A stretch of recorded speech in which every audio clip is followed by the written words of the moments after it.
ஊர்ல இருக்கிற எல்லாரும் வெயில் அடிக்குதுன்னு சொல்லிட்டு ஃபேனை போட்டு ரெஸ்ட் எடுக்கணும்னு தான் நினைப்பாங்க. ஏன் நானும் அப்படிதான். எங்க அம்மா இதில கொஞ்சம் வித்தியாசமான ஆளு. வெயில் அடிக்குதா? அடடா! எல்லாத்தையும் எடு. அரிசிய கழுவி காய போடு, வத்தல் எடுத்து காய போடு, மோர் மிளகா, கத்திரி வத்தல், வடகம்ன்னு எல்லாத்தையும் லிஸ்ட் போட்டு வச்சிருப்பாங்க. அது மாரி இந்த வருஷம் நாங்க ஃபர்ஸ்ட்டு ஊ போட்டு ஆரம்பிச்சது தான் இந்த வடகம். எனக்கெல்லாம் இந்த வடகம் இல்லன்னா சமையலே இல்லன்னு நம்புற ஆளு. இப்ப நெறைய பேர் யூஸ் பண்ண மாட்றாங்க. அது ஏன்னு எனக்கு தெரியல. எனக்கு இது போடலன்னா சாட்டிஸ்ஃபேக்ஷனே வராது சமைக்கும்போது. கீரை, சாம்பாரு நெறைய டிஷ்ஷஸ்ல வடம். ஏன் தொவையல் கூட அரைப்பேன் இத வச்சு நானு. வருஷம் வருஷம் எங்க அம்மா தான் போடுவாங்க. நான் வீட்டுக்கு வந்து தூக்கிட்டு போயிடுவேன். இந்த வருஷம் தான் சரி நம்பளும் போடலான்னு சொல்லிட்டு களத்துல குதிச்சாச்சு.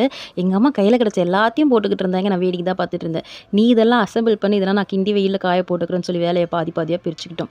எங்க அவ்வா போடும்போது நான் பார்த்துருக்கேன். சின்ன வயசுல அதாவது எங்க பாட்டி, அவங்க ஒரு 2, 3 அண்ணன் கூட நெறைய போட்டு மாடி ஃபுல்லா வெயில்ல காய போடுவாங்க. இப்ப அவ்வளோ போடுற அளவுக்கு யாருக்கும் தெம்பு இல்ல.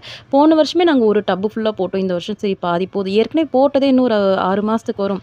இருந்தாலும் இந்த வடவத்த பொறுத்தவரைக்கும் எப்படின்னா, நம்ம ஃப்ரெஷ்ஷா யூஸ் பண்றத விட நல்லா எண்ணெயெல்லாம் போட்டு பெசஞ்சு அது நல்லா கருகருன்னு ஆன அப்புறம் யூஸ் பண்ணா தான் அதுக்கு ஒரு ஃப்ளேவர் வருது.